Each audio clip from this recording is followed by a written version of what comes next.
مجھے یہاں پہ جملہ یاد آ گیا مبلغ اعظم قبلہ مولانا اسماعیل علیہ مقام ہو. یہ وحد مناظر شیعہ قوم ایک ایسا اللہ نے پیدا کیا تھا اور سیدہ نے عطا کیا جس نے ساری زندگی پڑھا ہی بی بی کا حق تھا. مبلغ اعظم بزرگ چہروں میں تصویر ہے، نوجوانوں تک یہ آ گئی نہیں، تو اس لیے ہم یہ باتیں ممبر سے کرتے ہیں تاکہ یہ شخصیتیں ہمارے ذہنوں میں ہمیشہ زندہ رہیں. مبلغ اعظم مولانا اسماعیل نے جب شیعہ ہوئے تھے انہوں نے کہا تھا کہ میں نے بی بی سے خیرات مانگی ہے، بی بی مجھے دنیا نہ دے، دولت نہ دے، کرم مجھ پہ اتنا کر کے تیرا دشمن سوال ختم کرے. میری زبان پہ جواب شروع. بادشاہ حسین کی عزت قسم لوگوں نے سمجھا کہ شاید مولانا اسماعیل مولوی تھا، اپنے دور کا فقیر تھا. میرے شہر کو یہ اعزاز آج بھی حاصل ہے کہ میری دھرتی پہ وہ مرد قلندر سو رہا. آج بھی مبلغ اعظم مولانا اسماعیل، آپ جائیں فیصل آباد کے جنرل بس سٹینڈ، اس کے عقب میں ایک دربار ہے بابا نور شاہ ولی سرکار، اس کے قریب ایک فقیر سید سویا دھوپ شاہ. مبلغ اعظم مولانا اسماعیل نے بابا حامد شاہ جی کہا تھا، اپنی وصیت میں لکھا تھا، آج بھی ان کی وصیت ان کے درس میں موجود ہے، میری قبر پکی نہ کرنا، اس کے اوپر کوئی گنبد نہ بنانا، مجھے کسی سید کے قدموں میں دفنا دینا.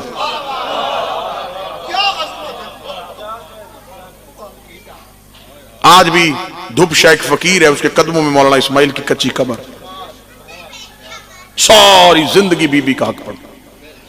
مبلغ اعظم مناظرہ کرنے کے لیے، مناظرے کا موضوع جنازہ رسول حق بطول.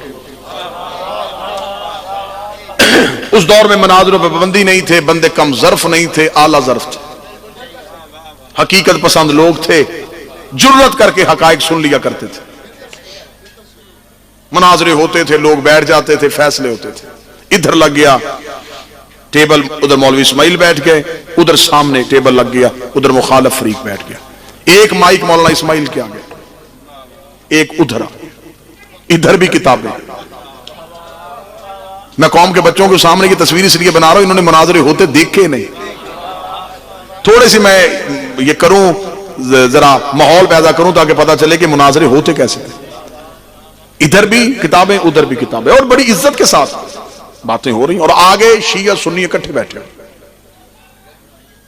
ادھر مولانا اسماعیل بیٹھے ہیں، ادھر مولوی بدل بدل کے آ رہے ہیں.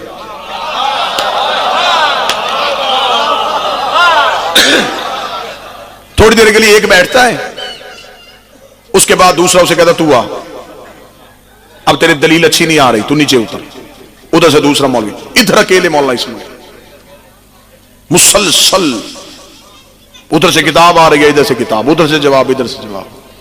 بحث ہوتی جا رہی ہے، ہوتی جا رہی ہے، ہوتی جا رہی ہے، بات نتیجے پہ نہیں آ رہی. ادھر ایک ایسا، تھوڑی دیر کے بعد ایک ایسا مولوی آ گیا، وہ بیٹھا، اس نے بیٹھتے کہا، اس نے کہا مولانا اسماعیل مناظرے میں بحث بعد میں ہوگی، پہلے مناظرے کا موضوع بتا. مولانا اسماعیل نے کہا پچھلے 6 گھنٹوں سے مناظرہ ہو رہا ہے، موضوع سب کے سامنے، جنازہ رسول اور حق بطول. اس نے کہا مجھے صرف ایک بات کا جواب دے، اس کے بعد میں مناظرے کا آغاز کروں گا. کتابیں کوئی نہیں کھولنی، صرف ایک سوال کا جواب دے. مولانا اسماعیل کا سوال کا، اس نے کہا تم شیعوں کا عقیدہ کیا ہے، نبی زندہ ہے یا مر گئے؟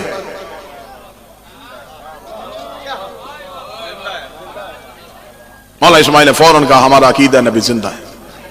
اس نے صرف اپنے طرف سے نہ کہے، تو مائک پہ کہہ کہ نبی زندہ ہے، جہاں جہاں مجمع میں شیعہ بیٹھا وہ ہاتھ کھڑا کر کے بتائے کہ نبی زندہ ہے. مولانا اسماعیل نے مائک میں کہا جتنے شیعہ بیٹھے انہوں نے ہاتھ کھڑے کر لیے. اس نے کہا جتنے میرے سنی بھائی بیٹھے ہو یہ بتاؤ نبی زندہ ہے؟ سب نے کہا زندہ ہے. اس نے کہا مولانا اسماعیل کتابیں بند کر، مناظرہ بہت غلط ٹاپک پہ ہو رہا ہے، یہ مناظرے کا موضوع بنتا ہی نہیں. اگر نبی زندہ ہے تو زندہ کا ورثہ بھی نہیں ہوتا اور زندہ کا جنازہ بھی نہیں ہوتا. کس موضوع پہ بحث کر رہا ہے؟ ایک طرف تو کہتا زندہ ہے، دوسری طرف تو بحث کر رہا ہے کہ جنازہ کو، ادھر تو کہہ رہا ہے کہ زندہ ہے، ادھر کہہ رہا ہے کہ وراثت تقسیم. بند کر کتابیں. اتنا جواب کہنا تھا کہ ادھر سے جو مولوی کہہ رہے انہوں نے نعرے لگا دیے. جتنے شیعہ بیٹھے تھے بالکل ایسے ہی خاموش ہو گئے.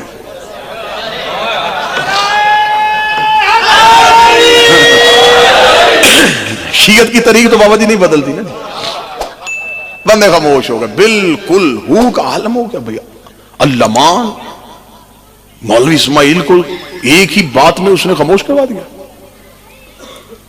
پھر آگے بھی تو مولا اسماعیل کے قریب بیٹھے ہوتے تھے شاگرد، جن کے پاس وہ لوہے کے بڑے بڑے ٹرنک ہوتے تھے جن میں کتابیں ہوتی تھی. مولا اسماعیل سر پہ کلا بیٹھے ہوئے ہیں. مولا اسماعیل نے شاگردوں سے کہا اٹھو بھائی کتابیں اٹھاؤ، مناظرہ ختم ہو گیا. شاگردوں نے کتابیں اٹھانی شروع کر دی، دوسروں نے نعرے لگانے شروع کر دیے. اس مولوی نے مائک میں جذباتی ہو گیا، مولوی اسماعیل ایسے نہیں جانے دوں گا، اعلان کر کے جا کہ تو مناظرہ ہار کے جا رہا ہے. اتنا کہنا تھا، مولانا اسماعیل کتابیں اٹھواتے ہوئے اس مولوی کی طرف دیکھے گا، اللہ نے ابھی تک وہ زبان پیدا ہی نہیں کی جو مولوی اسماعیل کو ہرا کے چلے جائے. اس نے کہا پھر مجھے دلیل کا جواب دے کے جا. مولوی اسماعیل نے کہا بڑی اچھی دلیل تو نے دی ہے کہ زندہ کا ورثہ نہیں ہوتا، زندہ کا جنازہ بھی نہیں ہوتا. ایک بات تو بھی اپنے مائک پہ کہہ، زندہ کا خلیفہ بھی کوئی نہیں ہو.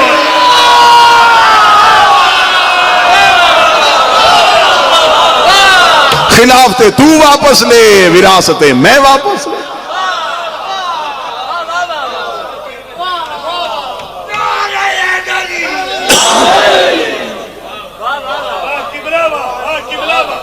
مولا حسین عزت عطا فرمائے. حق تک پہنچنے کا کوئی متلاشی ہو تو اتنے موتی ہیں کہ ایک لمحہ نہ لگے حق تک پہنچنے میں. بی بی نے گواہ پیش کیا، وہ قرآن تھا. بی بی نے دوسرے گواہ حسن حسین پیش کیے، وہ بنس قرآن رسول کے بیٹے تھے. چوتھی گواہ بی بی کی بڑی اچھی تھی. بی بی نے چوتھی گواہی ام ایمن کی دلوائی تھی. ام ایمن رسول کی کنیز نہیں تھی، جناب عبداللہ کی کنیز تھی. جناب عبداللہ رسول کو دے کے گئے تھے، رسول زہرا کو دے کے چلے گئے. بی بی ام ایمن کو اس لیے لے کے آئی تھی، بی بی کو خبر تھی کہ حاکم نے ایک حدیث پیش کرنی ہے جس حدیث کا کوئی سرا نہیں اور کوئی وجود نہیں ہے. حاکم نے کہنا ہے کہ نبی نہ وارث بنتے ہیں نہ بناتے ہیں. بی بی نے کہا یہ سامنے کھڑی ہے ام ایمن، تیری حدیث کو رد کرنے کے لیے یہ اکیلی کافی. اگر نبی وارث بنتے نہیں تو عبداللہ کی کنیز کے وارث محمد کیسے بنے؟ اگر نبی وارث بناتے نہیں تو نبی نے اپنی کنیز مجھے کیوں دی؟ سیدہ نے پہلا کیس کیا اور یہاں تک ابھی تک اس بات پہ بحث ہو رہی ہے کہ زہرا دربار میں گئی تھی.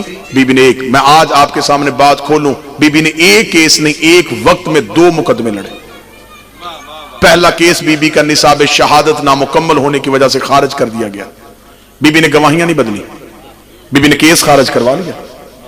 بی بی کا تاریخ میں لکھا گیا کہ تو نے مجھ سے گواہ مانگے، تاریخ میں لکھا گیا تو نے میری گواہیوں کو جھٹلایا.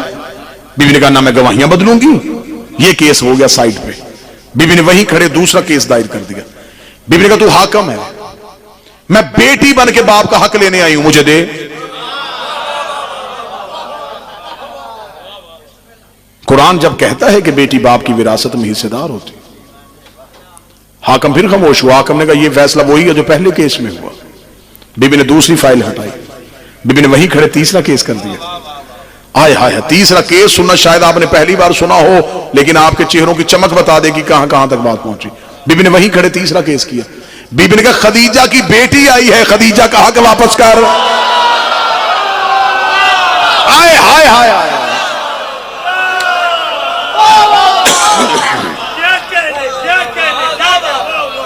یہ تو مانتا ہے نا کہ میری ماں کی دولت ہے اسلام میں. چل تو باپ کی وراثت سے نکال رہا ہے، باپ میرا نبی تھا، ماں تو ہے نا، ماں کے حصے سے دے. تو حاکم اسلام جو بن گیا، تو مملکت اسلامیہ کا حاکم بنا ہے. میری ماں کی دولت ہے اسلام کے پاس. اگر تو مملکت اسلامیہ کا حاکم ہے تو میں خدیجہ کی بیٹی اپنی ماں کی دی ہوئی اسلام کو دولت اس کا حساب لینے آئی. حاکم خاموش ہو گیا. نبی کی بیٹی دربار سے گئی تو جنگ جیت کے گئی. قرآن نے فیصلہ کیا تھا کہ بیٹی کو اس کا حق دینا ہے، حاکم نے نہیں دیا. اتنا بڑا جملہ ہے، اتنا بڑا جملہ ہے کہ میں کہوں کہ میری پوری تقریر ایک ترازو کے پلڑے میں رکھو، ایک جملہ ادھر رکھو، یہ جملہ پوری تقریر میں وزنی ہو جائے گا. بی بی جو دربار میں آئی تھی، یہ مسئلہ وراثت کا نہیں تھا، اللہ کی عدالت کا تھا. حاکم نے وراثت پہ شک نہیں کیا، اللہ کی عدالت میں شک کیا۔ جب اللہ نے بیٹی کو حق دیا تھا تو حاکم نے چھین کیسے لیا؟ زندگی میں ہر چیز بھول جانا، کبھی بیوی کا حق نہ بھولنا۔ منت کر کے جا رہا ہوں اپنی قوم کے سامنے، جب تک زندہ ہوں یہ حق پڑھوں۔ کسی بھی جگہ پہ مارا گیا، جرم میرا صرف یہی ہے، میں آج اتنے لوگوں کے سامنے مائک پہ کیمرے میں کہہ رہا ہوں، ایک ہی جرم ہے میرا، حق زہرا پڑھنا، اور میرے لیے یہ سب سے بڑی موت ہوگی کہ میں بیوی کا حق پڑھتا ہوا مارا جاؤں۔ منت کر کے جاؤں گا اپنی قوم کے بچوں تک، اپنی نسلوں کے کانوں میں ابھی سے کہنا شروع کر دو، بیٹا حالات مشکل آ رہے ہیں، زہرا کو نہ چھوڑنا، نبی کی بیٹی کو تنہا نہ کرنا۔ ایک لمحے کے لیے کسی دوست کے ساتھ بیٹھے ہوئے تیری زبان سے ایک جملہ نکلے، ٹھیک ہے یار یہ مقدمہ ہے تو صحیح، ہم اس پہ بحث نہیں کرتے، جو ہوا ٹھیک ہو گیا، مجرم بن جائے گا تو زہرا، روئے گا پردے میں تیرا امام۔ معصوم فرماتے اگر تم چاہتے ہو کہ تمہاری قبر کی پہلی رات میرا دادا علی تمہارا شکریہ ادا کرنے آئے، یہ نہیں کہا کہ ملنے آئے، شکریہ ادا کرنے آئے، مولا فرماتے میری دادی کے حق پہ پردہ نہ ڈالنا، لوگوں کو کھل کے بتایا کرو، بسم اللہ شاہی تشریف، لوگوں کو کھل کے بتایا کرو کہ رسول کی بیٹی دربار گئی تھی۔ سنی بھائی بیٹھے ہیں، یقیناً بیٹھے ہیں، میرے لیے قابل احترام اہل سنت بھی مسلمان ہے، کلمہ وہ بھی نبی کا پڑھتا ہے۔ میں اپنے اہل سنت بھائیوں سے کہوں گا بھی مجلس ختم ہوگی، جتنی دیر گھر تک جاتے رہنا رستے میں میری بات سوچتے جانا۔ مغرب کی نماز پڑھ کے جس مولانا کے پیچھے نماز پڑھے اس کو تنہائی میں لے کے بیٹھ جانا، اسے نہ بتانا کہ تم مجلس میں گیا تھا، اسے کہنا مولانا میں کلمہ پڑھتا ہوں نبی کا، ایک شریعت کی بات پوچھنے آیا ہوں، وہ کہے گا بتا، اسے کہنا مجھے صرف اتنا بتا نبی کے بعد نبی کی بیٹی کتنے دن زندہ رہی، یہ سوال ضرور کر۔ وہ فوراً آپ کو کہے گا 3 طرح کی روایتیں ہیں، کوئی کہتی ہے 60 دن، کوئی کہتی ہے 75 دن، کوئی کہتی ہے 90 دن۔ جب وہ بتا دے تو اس کے سامنے ہاتھ باندھ کے کہنا مولانا مرنا میں نے ہے، قبر اپنی میں جانا ہے، مجھے صرف ایک سوال کا جواب دے، محمد کی بیٹی دنیا میں کس صدمے سے گئی تھی؟ طبعی موت تھی، بیمار تھی رسول کی بیٹی، بابے کے جانے کے بعد اداس ہو گئی تھی، اتنی جلدی کیوں چلی گئی؟ وہ فوراً تجھ پہ سوال کرے گا کہ تو کبھی کسی شیعہ مجلس میں تو نہیں گیا، تیرا کوئی دوست شیعہ تو نہیں ہے؟ یہ ایسی باتیں ایسے جھوٹے پراپوگنڈے شیعہ ہی کرتے ہیں، ان کی باتوں میں نہ آیا کرو۔